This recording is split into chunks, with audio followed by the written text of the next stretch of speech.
There have been important discussions on how financial support for adaptation, for example, is going to be measured, reported and verified. The issue of should there be sanctions and what should those sanctions be have not come up in the discussion yet. I would first like to have very specific offers from countries on what they're willing to do, and then we can talk about how they will be punished if they fail to do it. I believe that one of the most interesting discussions actually we had yesterday, that was on exactly some of that is implied in your question about how to verify what countries are doing, what they're committing to do, and how, of course, also to verify, measure, report what will come their way when it comes to finance. So that is definitely a very crucial part of the negotiation, of the talks, and it's very much still on the table. Further questions?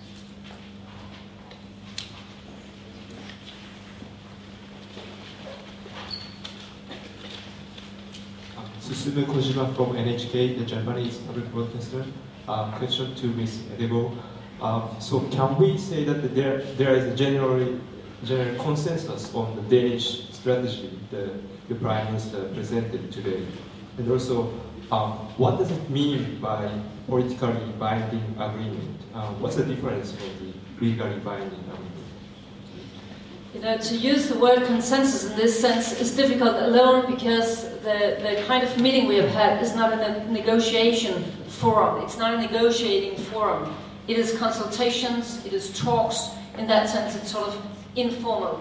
So I cannot sort of say yet that, yes, all 193 countries, they have now this kind of consensus.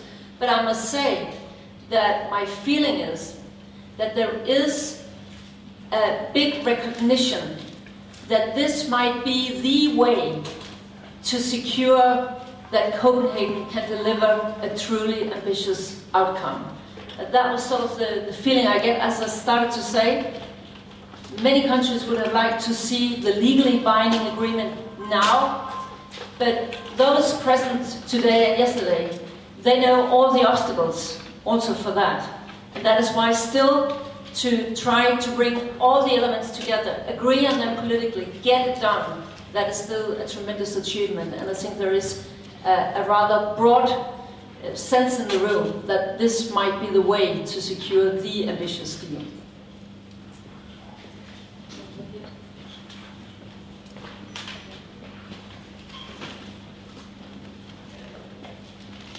Jørgen Sten Nielsen, Danish Information. Question for Yvo De Boer.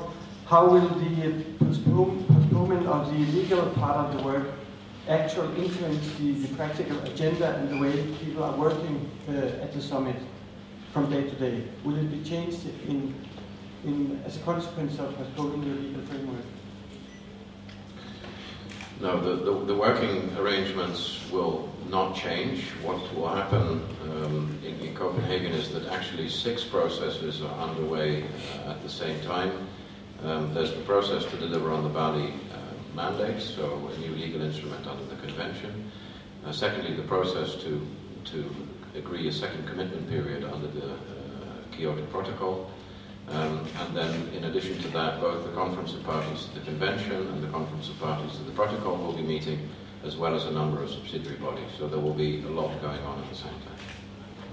But if I could add just one sentence to that, because I think that in order to get the job done in Copenhagen, it's absolutely necessary to bring politicians very much to the center of this.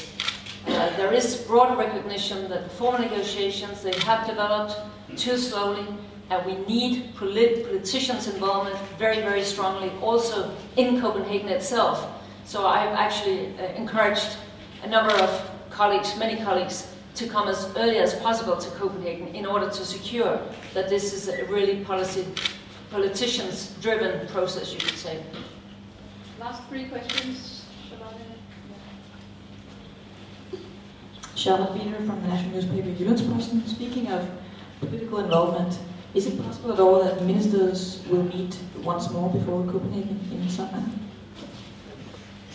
I think that there will be no more bigger meetings like this It takes, time to organize things like that. Ministers are busy people.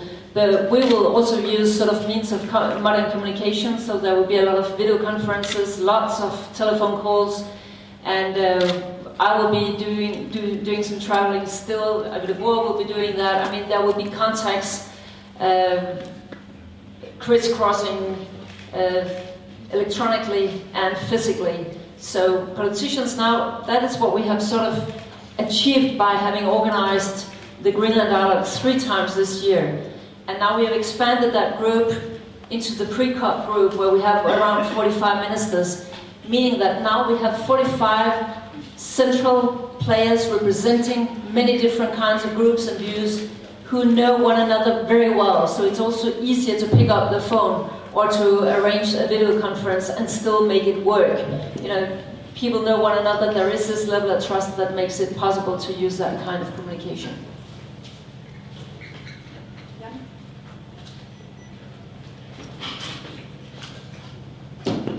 You said that you were urging politicians to come here earlier, as early as possible.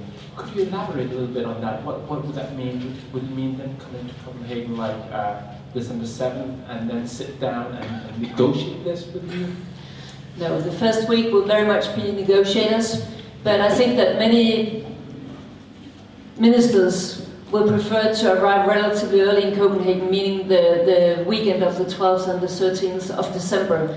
What I've also sort of said when I just concluded the session in there is that now ministers have a very, very huge responsibility to try to convey that spirit of compromise and constructiveness to the negotiators, because that is crucial. When negotiators meet from December 7th, that we do not waste 1 week with distrust when we can see that among ministers, among their governments, actually there is trust, and that atmosphere must be sort of trickling down to negotiators. Last question. As far as I can tell, neither of you said that there was any progress at this meeting. Is that a deliberate phrasing, or? Sorry, say it again? Was there any progress at this meeting? As far as I can tell, you said it was constructive, but was there any actual progress here? Also, if I could ask, you've been running very hard with this since Bali, the Copenhagen plans. But if it does drag on into 2009, what will Denmark's role be? What will your role be? Will it be taken over by the Mexicans, or will you continue to be committed to it at this level? Well, it is so that from December 7th and for the next 12 months, Denmark will be sort of holding the presidency. So it's not so that the 18th we could say just goodbye, thank you, and then leave it to somebody else. So we will still be very strongly involved in this. Were there any progress here? As I said, it's not a negotiating forum. We are not all 193, 92, but Somalia will join on December 10th, so it's 193. We are not all here, and I cannot sort of say to you this, here was progress, but basically it's my feeling that it looks better today than it looked before we started and reconvened yesterday morning. And I would say yes, because the whole spirit is